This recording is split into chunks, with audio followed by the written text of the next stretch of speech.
Providencie o som. Bom dia a todos, bom dia, senador Blairo Maggi, senador Luiz Henrique, demais participantes aqui da mesa, plateia. Bem, eu trabalho no Ministério, né, e nós buscaremos aqui destacar os principais elementos, né, que a gente considera importantes para a política energética nacional e também, né, desenvolvimento do país. Lembrando aí também da importância da responsabilidade em relação ao desenvolvimento desse tipo de reserva de recurso, né, não convencional que está se iniciando aqui, né? Próximo. Deixa eu ver. Bem, aqui nós temos a nossa curva de produção de petróleo e gás natural nos últimos 13 anos, né, 14, contando aí com 2013. Podemos perceber aí o crescimento forte, né, da nossa produção nesse período todo, né, e ao final aqui, a partir de 2012, nós tivemos um aumento, né, um certo descolamento da produção de gás natural, ela mantendo a tendência de crescimento, enquanto a de petróleo, né, nós tivemos uma relativa redução. Aí, mais ou menos em 2008, nós tivemos aí uma questão de uma insegurança no fornecimento do gás, né, por parte aí principalmente com relação à importação da Bolívia, e o governo tomou algumas iniciativas, né, foram chamadas do Plan Gás, né, Plano Nacional do Gás, e com isso nós tivemos a entrada em produção de várias reservas, né, de gás não associado, que está mantendo a tendência de crescimento. Aqui, para a oferta de gás natural, em verde nós temos aqui nossa expectativa de produção a partir de reservas provadas. Aqui, a produção, a importação de gás por meio do gasoduto Brasil-Bolívia, e aqui a possibilidade de importação por GNL. Então, quer dizer, nós temos uma expectativa forte de manutenção do gás, né, como importante elemento, né, na nossa matriz energética. E nos estudos que foram conduzidos lá pela EPE, que é vinculada ao Ministério de Minas e Energia, nós consideramos que é muito importante a gente buscar sempre aumentar a oferta desse energético, visando aí o atendimento à geração termoelétrica, né, principalmente, como nós podemos ver aqui, né, aqui o uso do gás, toda essa parte aqui, a partir de 2013 até 2022, a nossa expectativa é de aumento do uso do gás por outras demandas, né, que não sejam termoelétrica. Aqui nós temos a expectativa de contratos, né, para fornecimento para geração termoelétrica a gás, e em amarelo as térmicas, que são a bicombustíveis. Havendo necessidade de acionamento das térmicas, porque uma vez que o ciclo hidrológico ele é meio assim irregular, né? A gente não tem controle, então é importante você manter sempre a disponibilidade desse recurso, né, que contribui diretamente para a base, né, da matriz de energia elétrica. E aqui em preto, né, nós temos a expectativa de oferta total, né? Então a gente considera que o aumento da oferta de gás natural é muito importante para a gente atingir garantir essa questão da segurança energética. Bem, dos recursos não convencionais, esse aqui é um gráfico aí meio padrão, né? Mostra os tipos de acumulação, e o que a gente está buscando é essa rocha geradora, que a gente, nessa 12ª rodada, que depois o Silvio vai destacar um pouco mais, vai falar um pouco mais sobre a rodada. Nossa expectativa é que as empresas, ao invés de perfurarem buscando atingir o gerador ou o reservatório, né, que ficaria numa rocha superior ao gerador, que eles deem continuidade às suas perfurações atingindo a rocha geradora, de modo a permitir que a gente possa fazer uma efetiva avaliação do nosso potencial de recursos, né, não convencionais de gás natural. Então, a perfuração vai ter que atingir uma parte mais profunda, né, do perfil lá, do perfil sedimentar. Essa rocha geradora normalmente está abaixo de 1.000 metros de profundidade? A rocha geradora ela vai ter algumas características, vai ter que ter matéria orgânica, vai ser, em geral, um folhelho, né? Pode ser, às vezes, um carbonato, mas, em geral, ela vai estar mais profunda para permitir que ela tenha a pressão necessária para contribuir para a geração do petróleo. E também o tempo geológico necessário, né? Então, aqui, o que a gente espera que os tipos de recursos não convencionais, que são mais comuns, né? Areias bituminosas, xisto bituminoso. Lá em Irati, lá em São Mateus do Sul, em Santa Catarina, a gente tem lá um folhelho, né? No Paraná, desculpa. Pois é. Tem um folhelho, né? É o folhelho Irati. Então, naquela parte, ele está ainda imaturo, né? Não chegou a atingir a janela de geração. Então, por isso, ele tem que ser, né, cozido, né? No processo de geração lá extração do petróleo, né? Tem óleo pesado, ultra pesado. Na Venezuela a gente tem muita reserva desse tipo de óleo.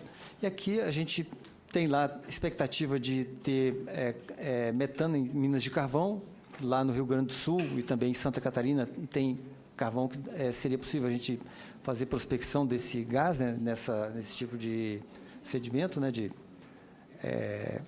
E temos o tight gas. Tem expectativa de que isso possa ocorrer aqui na Bacia do São Francisco, né, que é o gás aprisionado em sedimentos assim pouco permeáveis, né, e o shale gas, que também um sedimento pouco permeável, que é um folhelho, e ocorre principalmente na rocha geradora, né, numa posição um pouco mais profunda. A rocha, na história geológica dela, ela deve ter atingido essa profundidade de geração. Vai colocar ela lá numa temperatura entre 80 e 130 graus, né? E com isso garantir que você, com o tempo geológico, tenha a geração do hidrocarboneto, a liberação do hidrocarboneto.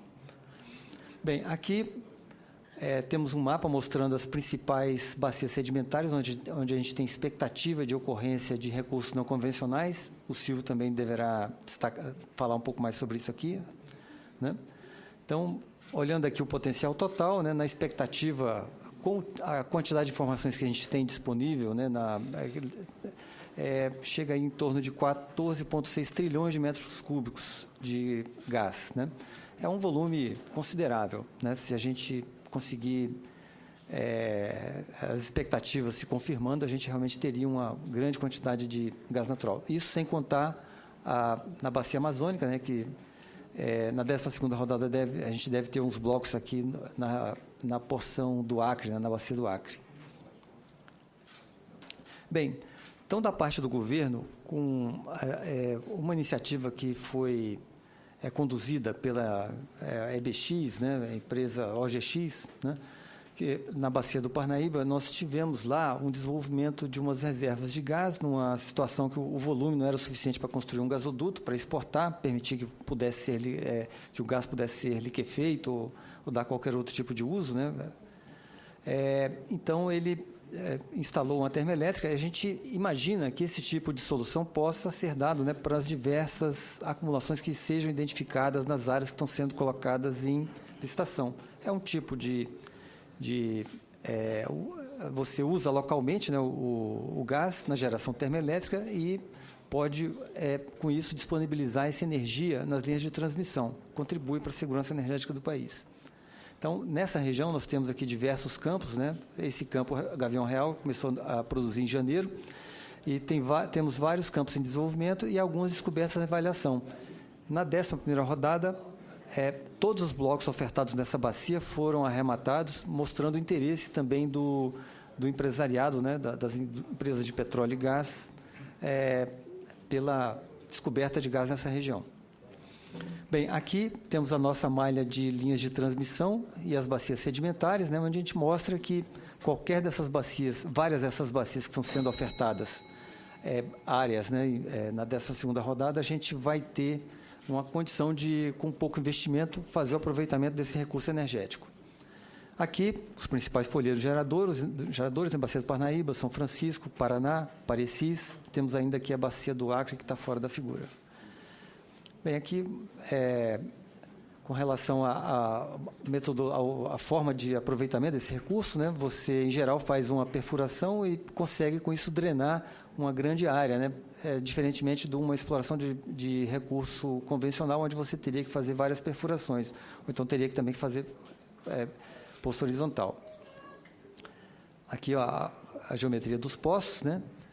Então, isso aqui o pessoal vai falar um pouco mais depois, né? Bem, aqui, só para discutir assim, as características, né, da exploração e produção nesse tipo de reservatório não convencional. Em geral, a fase de exploração ela convive, né, com as atividades também de desenvolvimento, porque cada ponto, né, que você identifique com características propícias, né, que tenham lá que sejam mais prolíferos, né, que são chamados sweet spot, você vai buscar desenvolver aquele ponto e vai continuar a exploração do restante da área da sua concessão. Então, com isso aqui, é um ponto que a gente buscará adequar no contrato, né, para atender essa especificidade do desenvolvimento dos recursos não convencionais. Aqui, o processo de produção, né, é relativamente parecido, né, só que a parte da estimulação, que é característica dos não convencionais, você tem aqui ela sendo usada intensivamente, que também eu tenho certeza que os colegas vão dissertar sobre isso aí. Então, é obrigatório, né, se você só fizer uma perfuração e não estimular, você não vai produzir aquele recurso. Tá? Bem, com relação às questões ambientais, a gente considera, da nossa avaliação e da nossa decisão de buscar produzir a partir desses recursos não convencionais, a gente considera que a tecnologia atual, onde você busca fazer o revestimento, né, dos aquíferos, ou então de áreas que possam representar, trazer danos aos aquíferos, como áreas que tenham uma quantidade maior, sejam mais salinas, né? Você, tendo o revestimento específico dessas áreas, você vai ter uma possibilidade de produzir, principalmente nessa profundidade, a cerca de 1.000 a 3.000 metros de profundidade, com a segurança de que o fraturamento e a injeção de qualquer fluido, né, ocorra de forma controlada, que com isso você não tenha um dano ambiental.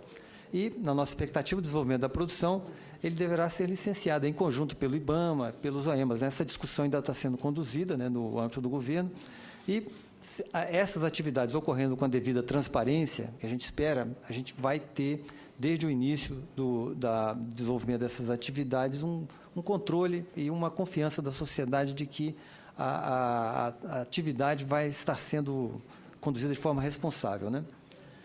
Bem, aqui são regras, né, da Agência Nacional de Energia.